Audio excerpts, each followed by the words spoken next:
Drugič v tej dvorani upam, da bomo se naučili, drugo leto bo lažje. Akaški zapisi. A ste že vsi res, mislim, v življenju slišali, kaj so to akaški zapisi? Ok, ste slišali, verjetno ste. Zdaj teh interpretacije mnogo. Nekateri pravijo, da so akaški zapisi baza podatkov na eterični ravni. Beseda eter ni idealna. Ne vam povem, beseda eter za akaške zapise ni pravi prevod. Je podobno. Akaški zapisi so baza podatkov v prostoru, ki ni kraja in časa. Se pravi, vse, kar naša duša doživlja, občuti, misli, hoče, deluje, moja, tvoja, njegova, vse duše tega stvarstva, to je vse to, misli, hotenja, želje, namere, delovanje, odločitve, vse to je shranjeno v neki bazi. Tej bazi pravimo akaški zapisi. In da lahko razumemo te akaške zapise, vam moram najprej pojasniti, kako deluje ta naš svet. Se pravi, mi poznamo prvo dimenzijo. Kaj je prva dimenzija? To je samo točka v prostoru. Druga dimenzija, se pravi širina, dolžina, to je list papirja.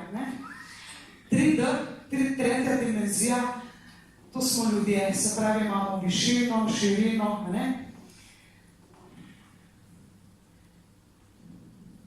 To je svet, ko ga vidimo.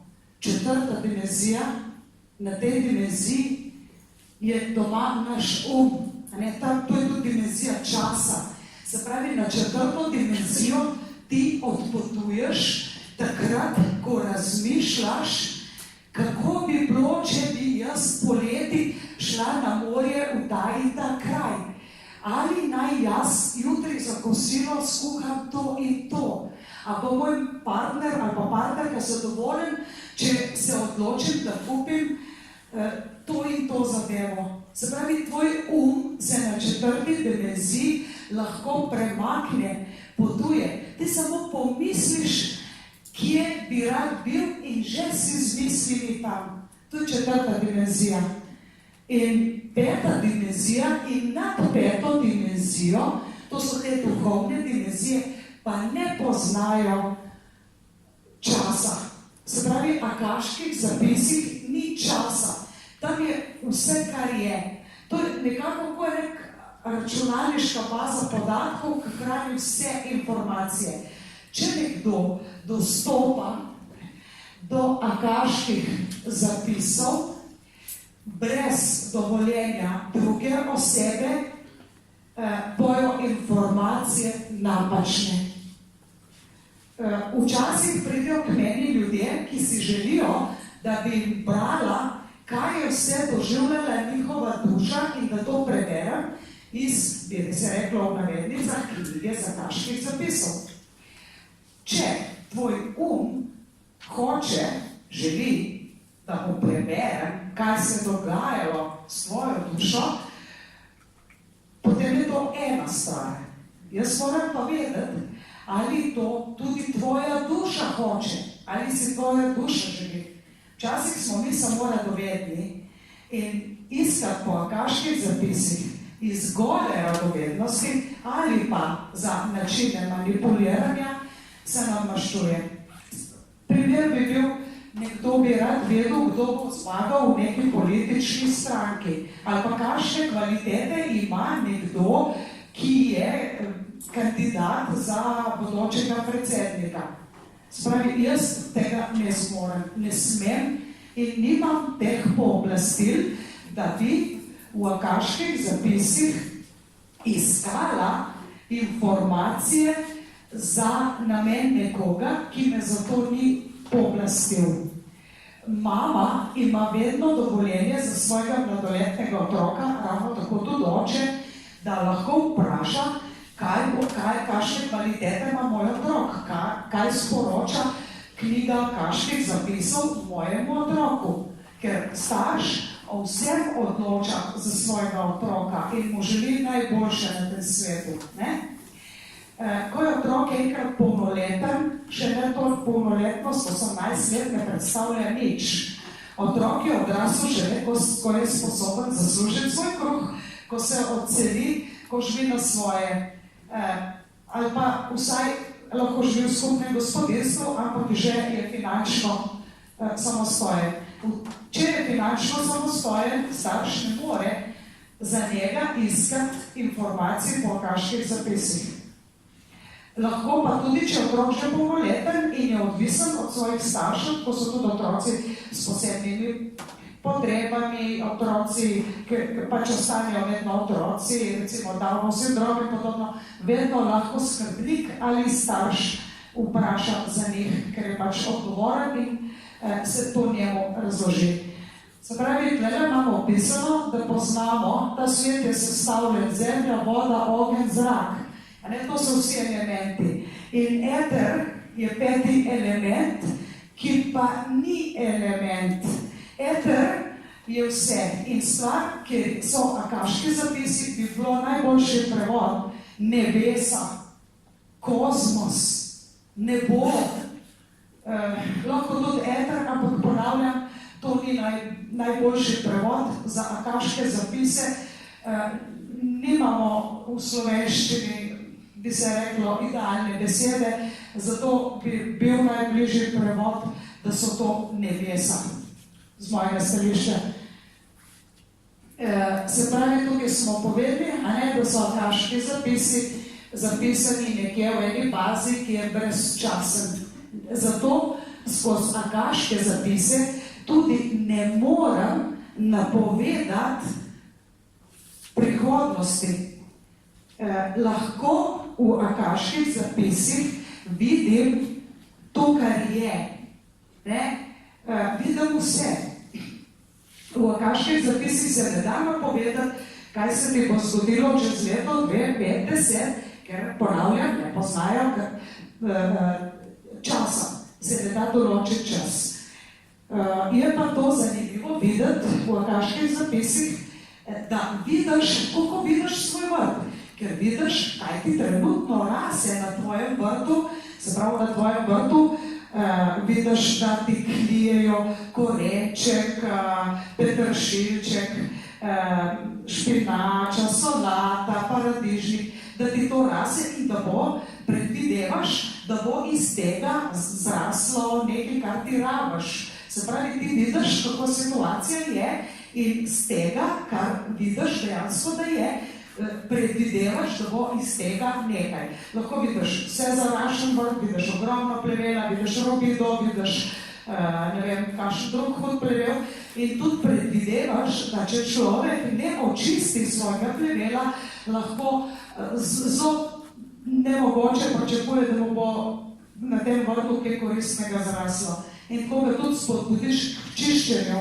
Se pravi, mi ljudje, tako z mojega stališča filozofije, smo celo življenje, vsako življenje vrtnari svojega življenja. Vsi se trudimo, da bi nam zrasle lepe stvari, dobre stvari, da bi na našem vrtnu uspevalo to, kar rabimo, se pravi potenciali, kvalitete in da bi bilo čim manj tistega plevela, kar ovira rast rastlin.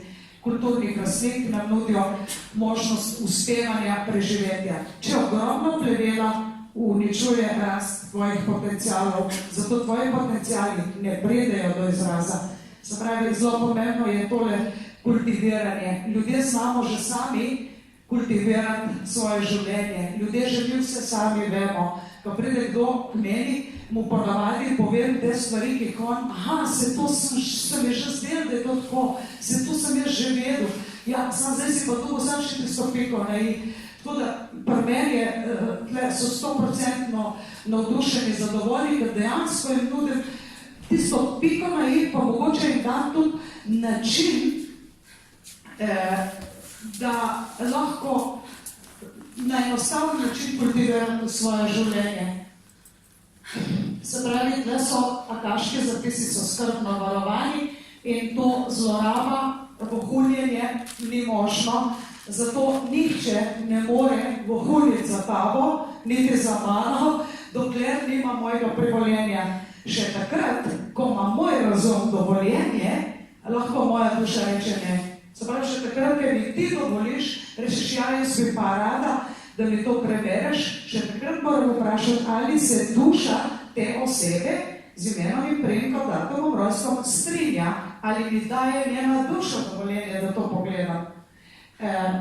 To sem vam hotela povedati. Se pravi, kdo lahko vstopi v akaške zapise, tisti, ki je iniciiran v to. Sicer morate pa vedeti, da lahko vi že spontano greste v akaške zapise, brez da bi vedeli, da ste tam, da tja hodite. In temu se reče, da ste lahko po noči kakšne preroške sanje, da vas pelje točno na pravo mesto. Zdaj, ko bom rekla, tudi če znaš iti do akaških zapisov, ti vse skupaj nič ne pomaga, ker je podobno tako v Google iskanje. Ti moraš najprej vedeti, kaj tam iščeš. Se pravi, če iščeš na Google recept za jabolčni zavitek, boš dobil en kup receptov za jabolčni zavitek. Ampak ti, ko greš na Google, moraš točno vedeti, jabolčni zavitek. Se pravi, ko gremo v akaške zapise, moram točno vedeti, kaj tam iščem. Ker tam je toliko ogromno vsega in večinoma teh informacij je popolnoma neuporabnih zame, kot tudi zate, ker me to sprašuješ.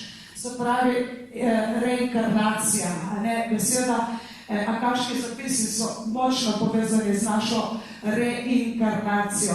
Reinkarnacija pomeni, karne je meso, v latinščini, italijanščini, ponovno, da se spraviš ponovno meso, ponovno v tole naše fizično telo. To je pač filozofija, ki jo krščanska religija nima več. Zgodnje krščanstvo je še omenjalo ponovno rojstvo duše, potem so pa to ukinili. Tako da indijska filozofija, se pravi modrost vzhoda, največ sanskrta, s tem področjem najraje delam. In to je tudi temelj naše zahodne filozofije, se pravi vse, kar slišite na besedo čakre, mantre, karma, dharma, ajurveda, kaj še, aura, vse to je modrost vzhoda, vse to je z Indije in tudi filozofija o reinkarnaciji, o ponovnem utelešenju naše duše je njihova. Druge vere pač to ne povejo. Se pravi, zakaj se mi ponovno rojevamo, zakaj mi se vedno znova rodimo. Tlele pravi, da potrebujemo izkušnjo na naši tridimenzionalnem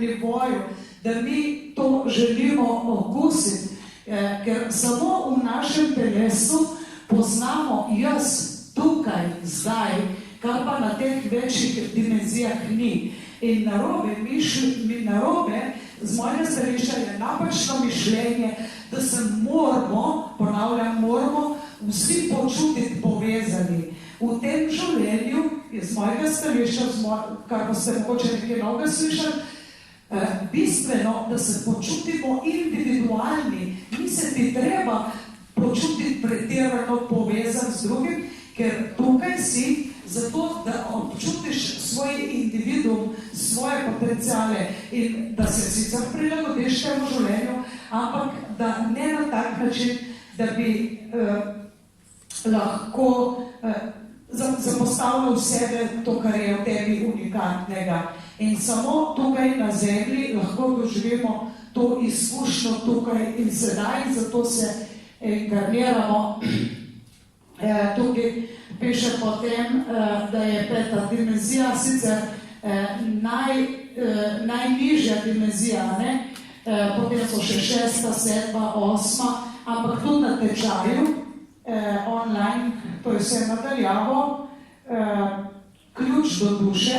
V prvem delu delamo samo s 5. dimenzijo, šele v drugem nivoju gremo od 6. dimenzije dalje.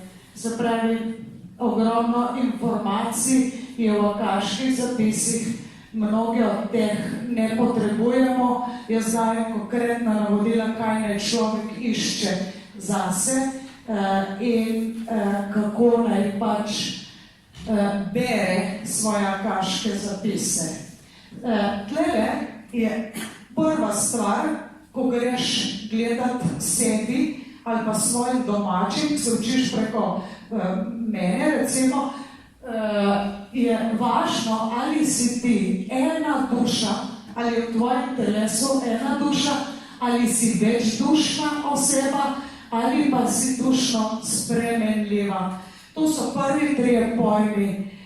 Jaz nujno moram najprej prečekirati, ali imam ob sebi eno dušo. Ne? Včasih se zgodi, da v eni inkarnaciji živi več duš. Se pravi, v enem fizičnem telesu je možno, da celo hkrati živita 2 duši. Mogoče ste kdaj v življenju srečali človeka, ki je bil tako zelo spremenljiv, da si enkrat debatiral z njim, pa se te zdaj takšal, ko si pa naslednji priložnosti se prav z njim pogovoriti, si rekel, ma se to ni več isti človek, se to čisto nek drug. Se mu ni več podoben, a ste doživeli, ste, a ne? Ok, se prav to je tisti fenomen, ko lahko v istem času se menjajo duše, v istem telesu, in lahko se pa tudi zgodi v prometni nesreči, naprimer, da nekdo duša odide in potem ga oživijo in v tisto telo vstopi druga duša. In se ne spomni več svojih staršev, se pravi, ne zna več hoditi, ne zna več svoj materni jezik. Potem se s časoma to nauči, ker mu tudi pomagajo vodniki, ki so to dušo na novo poslali dol. In so starši, vsi partnerka ali partner, vsi srečni, wow, se nazaj oživel, sem dolg cajt rabe, da ga spozna. V bistvu je to druga duša prišla dol v to isto telo. Mi poznamo, ko gledamo v akaške zapise, ločimo 2 vrste duš. Poznamo pozitivne duše in negativne duše. Tukaj pa meni ni nobenega olepševanja, da smo vsi dobri, da smo vsi svetloba, da smo vsi luč. To ni resnica. Z mojega stališča obstajajo negativne duše. Negativne duše so osebe, ki ne prejemajo popolnoma nič energije z božanskega vira. Popolnoma nič. Medtem ko pozitivne duše klasificiramo, da vsaj malo prejmejo energijo z božanskega vira. Tukaj ni važna religija, ni pomembno, ali si krščan, ali si take vere, ali si stokaške vere, ali nisi vere. Če ko bom rekla primer Hitlerja, to je bila negativna duša, a ne to je Brošovski primer najbolj negativne duše, nima nobene povezave s tem, ali je bil pa kakšni religiji, ali je bil krščan ali ne. Se pravi, negativna duša dela, je zato tle, da dela škodo drugim. Žalost je tako. Ampak jih ne obsojamo, hočem povedati, da tudi oni so tle, tako kot plevel na vrtu, ker če ne bi bilo dežja, toče, ne bi vedeli, kaj je sonce, se pravi, vse nekako je na tem svetu v 2 polih, tako je pač življenje. Ne obsojamo nikogar, če naletim na negativno dušo, pač zaključim delo z njim ali pa sam zaključim delo z mano, ne more nadaljevati tečaja, ne more nekega ne dovoli, nima dostopa do akaških zapisov, ne more in njemu se tudi ne da pomagati. Ker ta duša se je toliko oddaljila od božanskega vira, da mu ni pomoči. Zbral je toliko napačnih odločitev skozi več inkarnacij, da preprosto je čisto eno, kako se odloči, ker je že toliko zabredel. Jaz takem ne morem pomagati, ne znam in nimam kompetenc, potem tudi moji učenci tega ne morejo. Še ena stvar je zelo pomembna, kaj nam preprečuje dostop do kaških zapisov. Temu prvemu efektu rečemo lupina. Ljudje imajo okrog aure lahko tak nevidni energijski ščit, ki pa ni ščit, ki jih ne ščiti, temu efektu pravimo lupina ali školjka. Duša je toliko zelo hladna, se pravi, človek je toliko zelo hladen, da ne do njega, ne iz njega ne pridejo emocije. To je tudi efekt prevare. Drugi fenomen je dušna spremenljivost, se pravi, da se človek konstantno spremenja, enkrat je eden, enkrat je drugi, se pravi, dušna spremenljivost, ne moremo pomagati, ne vem, s katero dušo imamo prav, kako zjutraj dobim eno dušo, popoldne ali pa čez 5 minut je lahko že druga duša z mano v istem telesu. To so tisti ljudje, ki ste rekli že, da poznate koga, da se enkrat pogovarjajo z njim je takšno, ki ga naslednjič se praviš nekaj pomeni, kot da bi dobil čez nekaj drugega, za isto temo mu ni več do pogovora ali pa da bi se kaj zmenil z njim odreagira čisto drugače, kot je drug človek. Tretji fenomen, kjer imam blokado do vpogleda v kaške zapise, je svetlobna fasada. Svetlobno fasado imajo kar dosti duhovnih učiteljev, navednicah, ki to v resnici niso, ampak uporabljajo duhovnost samo za kamuflažo, da zakrijajo svoje zlobne namene. Svetlobna fasada je prevara, se pravi oseba s svetlobno fasado je lahko zelo topla, zelo mila, zelo prijazna, pretirano ustrešljiva. Mislim, to so dobesedno, se ti zdi, da si srečal Marijo Devico, da je to neka dobrotnica. V nekem trenutku ugotoviš, da je to zadnji skrito čisto kontra od tega, kar si v resnici videl, in da je ta oseba zmožna zlobnih namenov, dejanj in tudi delovanja. Tako da svetlobna fasada je ena najhujših prevar med duhovnimi mojstri. Zelo veliko se jih umetno nadene svetlobno fasado, ti ljudje pač ne prejemajo resnično nič energije z božanskega vira, ampak samo kradejo energijo ljudem, oziroma ljudje prostovoljno to dajejo.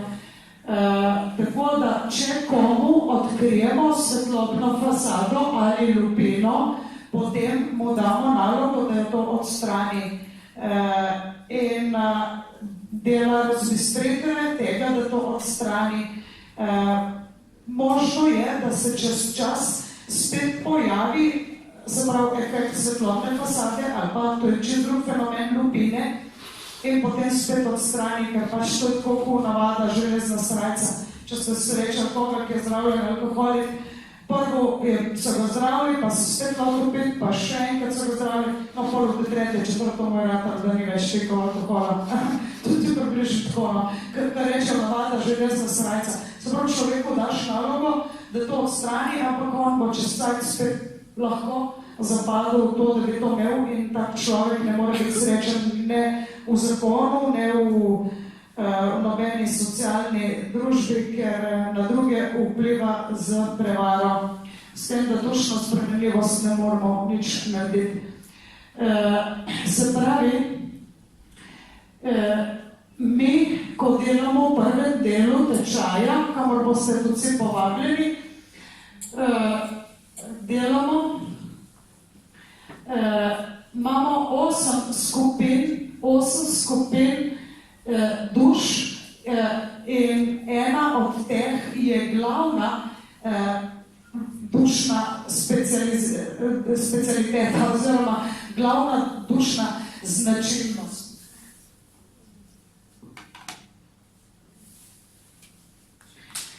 Ta prva skupina predstavlja božansko sočutje, druga je božanska manifestacija, božanski red je tretja, božanska ljubezen, božanska komunikacija, božanska resnica, božanska moč in božanska modrost.